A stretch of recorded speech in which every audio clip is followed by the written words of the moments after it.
So friends, good evening to all of you. Today we will discuss about the one of the most prominent figure of the Indian history, who is the father of the Indian Constitution, uh, Dr. B.R. Ambedkar, and his views on the nationalism. In the last few lectures, we already discussed about the idea of nationalism. We discussed the insight given by the some prominent Muslim thinkers or the leaders such as Hussain Ahmad Bandi, Maulana Abul Kalam Azad, and in the last one we discussed about the Nehruvian idea of nationalism. Right now we are going to discuss Dr. B.R. Ambedkar.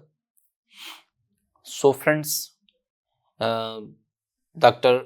Bhimrao Ambedkar, who was born in 1891, uh, and he belongs to a Mahar caste, which is untouchable caste in India, and he faced so many challenges in his life because of his affiliation with the lower caste, and also he suffered in education due to his caste background. Later on, when he grew up, he received a scholarship from um, Sayaji Rao Gaikwad, who was the Maharaja of the Baroda, and then he went to the Columbia University in USA, and later on at the London School of Economics, where he attained a doctorate and became a barrister in England. So after returning to India, when he came back to India, he involved himself to the upliftment of the untouchable community. He was a very prominent leader of the uh, untouchables or the lower caste. Then he also established an organization, one of the most famous in his time, Bahishkrit Hitkarni Sabha, an independent labor party also, and later the All India Scheduled Caste Federation, to mobilize his followers. And he also led a temple entry satyagrahas and organized untouchables, as well as established the educational institutions. He also participated in the roundtable conference to safeguard the interest of the untouchables. He also played a very crucial role as a chairman of the drafting committee of the Constituent Assembly in framing the Indian Constitution. He also served as India's law minister till 1951. He contemplated renouncing Hinduism since 1935, and he eventually embraced the different religion, that is Buddhism, in 1956. And he also advocated for his follower for this following of the Buddhism as a religion. He authored significant works like Annihilation of the Caste, who were the Shudras, the Untouchables, and Buddha and his Dharma. He was influenced by the liberalism, the Western philosophy, or with Western value, which focused more on the individualism, the philosophy of John Dewey, as well as the idea of Jyotirao Phule and the Buddha.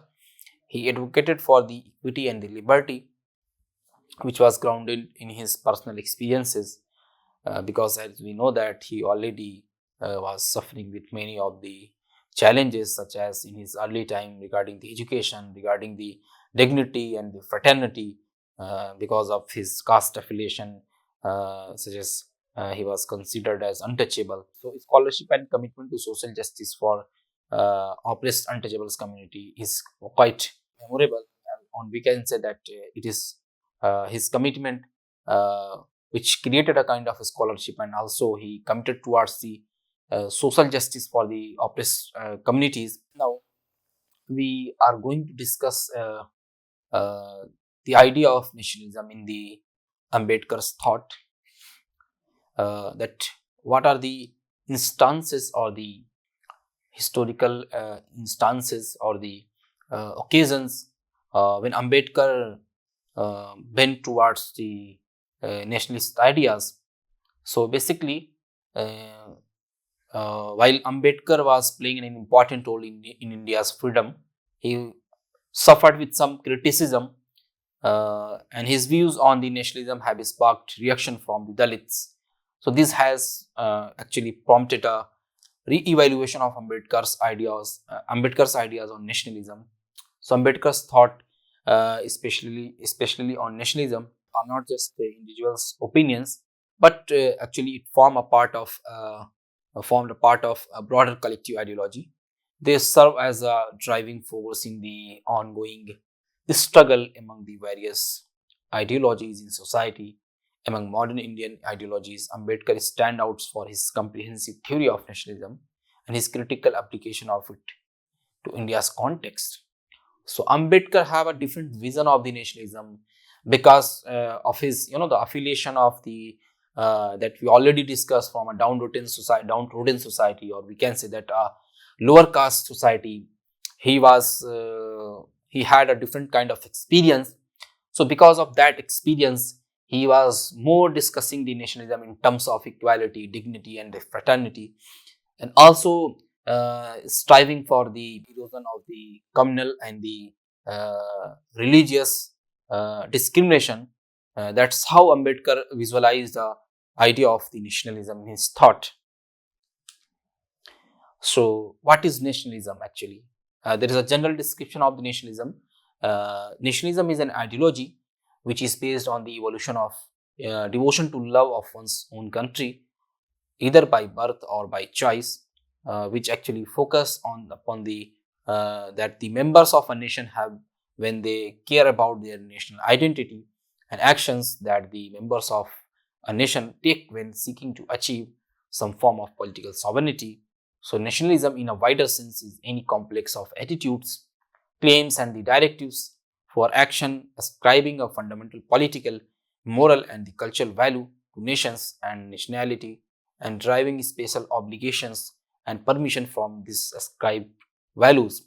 Basically, nationalism provides a sense of unity or the love or dignity towards a particular territorial boundary uh, with a for a particular community. That's how we can define the nationalism. That's the ideology of nationalism. Now we are going to discuss about the Ambedkar's idea of nationalism. I mean, what he imagined about nationalism, his ideas, his views, and his understanding towards the nationalism. So basically, Ambedkar's nationalism aimed to address the both internal oppression and the external domination, uh, and he advocated for the equality and the civil rights for those long deprived of them. So basically, Ambedkar was very much aware of the past history of the oppression and the domination over the people done by the strong people. So that's the thing, that the injustice that actually addressed by the Ambedkar in his thought. So he basically was endorsing a kind of upliftment of the lower strata of the society. For that, he struggled actually. So Ambedkar saw the Indian society as lacking in equality and the fraternity essential for the democracy. We know that these two component, equality and fraternity, are the essential part of the democracy. But the past history which shows that the many of the people, those who actually were from the caste society, were suffering for the equality and the fraternity. So many people were denied basic human rights, and prompting Ambedkar to call for the constitutional safeguard. Ambedkar basically endorsed a kind of positive discrimination towards the people, those who actually suffered in terms of human rights and the equality and the fraternity. So Indian society, according to Ambedkar, was a caste-based hierarchy of reverence and the contempt. And Ambedkar was very clear about the opposing, the foreign domination, and he criticized the British indifference to social evils. So basically, Britishers were the very much biased towards the erosion of the social evils such as the inequality and the discrimination towards the lower caste. So despite the need to eradicate social injustice, British rule in India often ignored the issues to avoid the resistance. So Ambedkar's nationalism was fueled by his concern for the dignity of both the people and the country. He was working for the prosperity of both the individual, those who belongs to actually the lower caste, and also for the country and people also from the lower strata of the society. His dedication to the fighting for the rights of the poor and untouchables was sometimes labeled as anti-national by Congress leaders. However, in reality, it was an expression of the humanism and true nationalism to which he wholeheartedly committed himself. So, Ambedkar believed that the true freedom must include liberation from the internal forms of slavery and the exploitation, not just the foreign rule. He argued that a nation cannot be truly free if its people, especially oppressed classes, are not free from fear and the oppression. So Ambedkar emphasized that a nation comprises all its classes and groups, not just the ruling class. He uh, stressed that importance of the social freedom alongside the political freedom for a nation to be representative of all its people. Ambedkar's views clashed with those who focused solely on the political freedom and ignoring the social aspects of nationalism. He warned that without the complete freedom for all people, nationalism could perpetuate internal slavery and tyranny for the people, for the poor and the oppressed classes. So here we can analyze that Ambedkar was very much concerned about the exploitation and the slavery of the downtrodden people, and in his understanding he was not only against the oppression and domination within the country but also against the foreign rule, but he was more prominent towards the domestic oppression of the lower strata of the society. Along with that, he also stand against the foreign rule. Here Ambedkar given an idea of nationalism, which means an expression of inner unity of a people, and it is a process of social assimilation. Therefore, irrespective of caste, color, and creed, nationalism gets perfect harmony if social brotherhood of men prevails everywhere within a nation. To Ambedkar, nationalism is the negation of caste spirit, and caste spirit is nothing but deep rooted communalism. He emphasized fighting against casteism, linguism, communalism, and separatism, because he thought that these social evils divide the people into small social units, which is against the spirit of nationalism. Given Ambedkar, that communalism being one form of the groupism is a threat to national integration, which may hamper the way for equality and fraternity. We can say that equality and the fraternity. So, in short, Ambedkar's viewed nationalism as a spiritual phenomena rooted in humanism. So, basically, Ambedkar was more concerned about the humanistic ideas, and he was against the caste discrimination. So, what he considered that caste is nothing but a kind of communal discrimination or deep rooted communalism. So, here Ambedkar was against the color, caste, and creed discrimination. Huh? So, irrespective of these factors, he was imagining a nation. That's what the Ambedkar's idea of nationalism is. So, Ambedkar believed that both, that patriotism and nationalism were crucial for democracy and equality. He thought patriotism means taking the right action and standing against injustice, including the imperialism, social oppression, casteism, communalism, and the forced labor. So, according to Ambedkar, a nationalist leader should have a strong self-belief to fight against these issues. And Ambedkar's concept of nationalism basically fosters a sense of unity, brotherhood, and a resolute commitment to uplift the oppressed within the nation. Uh, Here Ambedkar basically differentiated between the patriotism and nationalism. So here the patriotism he took a meaning that means the right action and standing against injustice, including against imperialism, social oppression, casteism, communism, and the forced labor. These were the evils that actually were prevailing, particularly in the time of Ambedkar. So Ambedkar analyzed all these evils and he stand against such kind of ideas and propagated a kind of patriotism which actually stood against such ideas or the such evils. So Ambedkar, as a nationalist leader, have a strong belief against fighting such evils or the bad ideas. So in a sense, here we already discussed that Ambedkar's idea of nationalism, which create a kind of sense of the unity and fraternity, brotherhood, and also have a strong commitment for the upliftment of the oppressed class in the country. Ambedkar also advocated for a unified nationalism that actually promotes religious tolerance and condemns the operation in the name of religion or nationalism. Ambedkar was also against religious discrimination because religious discrimination was very common in the pre-independent India, and particularly towards the lower strata of the or lower caste of the society. So Ambedkar was very against this idea of religious nationalism or the religious discrimination.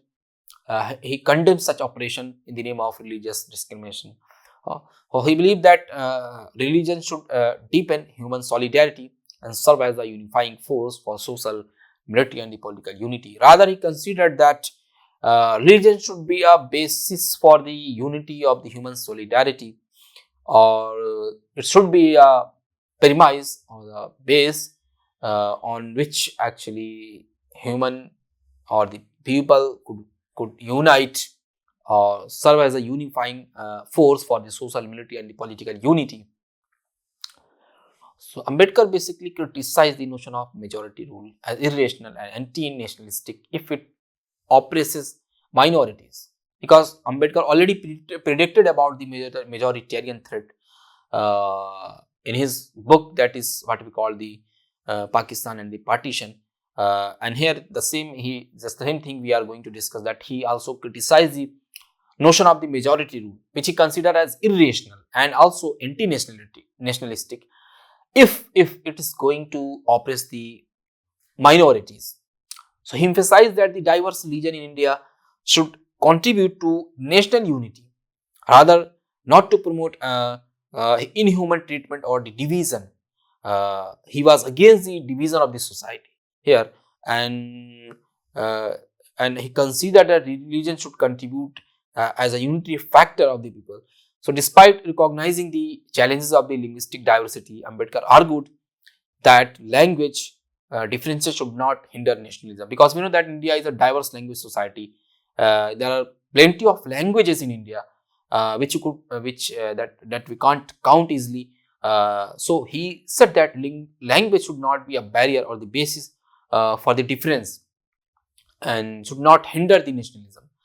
He cited some examples of countries like Canada, Switzerland, and South Africa with diverse languages, but stressed the need for a common language to strengthen unity and mitigate racial and the cultural tension. So, at one side, he was also against the discrimination towards the linguistic diversity, but he also proposed a view for the strength of the community or the nation for a common language. Now, Ambedkar, he was a very vocal person towards the British indifference for the social equality and civic liberty, leading him to advocate for self-government and struggle against foreign rule. Because Britishers were very much uh, were not so much concerned about the prevailing inequality and the the discriminatory ideas towards the uh, uh, lower caste people and also those who are the downtrodden people. So Ambedkar basically advocated for the self-government and struggle against the foreign rule.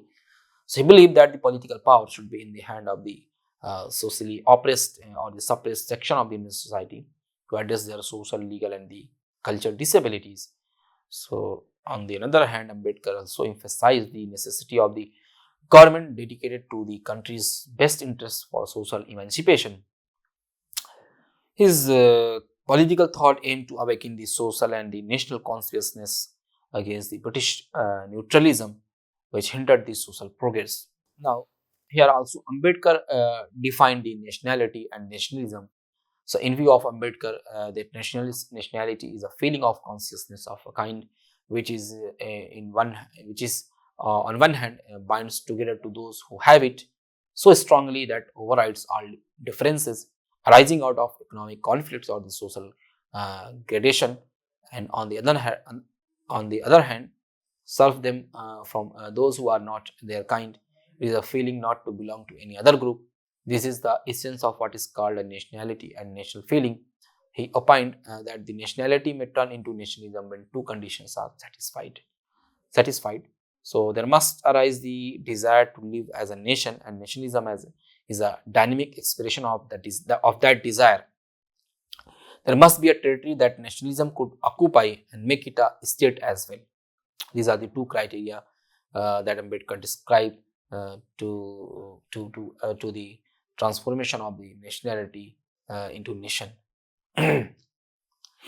So, to bring about a sense of human brotherhood, Ambedkar laid stress on the spiritual unity of the people, regardless of communal inhibition, and discouraged all kinds of heterogeneity, doubts, and differences.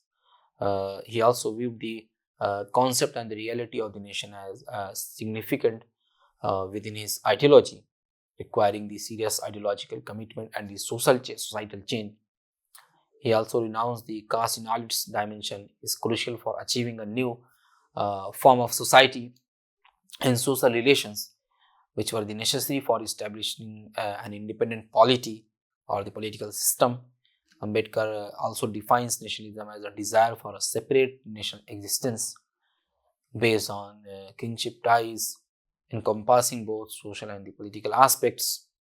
And he also believes that nationalism arises from the feeling of nationality, which actually legitimizes the demand for the self-determination and nation statehood. Some marginalized intellectuals defending Ambedkar's views on the nationalism argue against the mainstream interpretation and highlighted his anti-British stance and desire for independence, particularly benefiting the lower caste. Here, Ambedkar's nationalism basically originates from a dual protest against external domination and also internal oppression within Indian society. He strongly opposed the hierarchical structure of the caste of the Indian society, which he saw as the perpetuating inequality and the contempt, despite his criticism of India's past socialist structure. Ambedkar's stance against the nation itself is unfounded. So Ambedkar have a priority towards the interest of the country over his personal gain, and he consistently placing the claims of the nation above his own.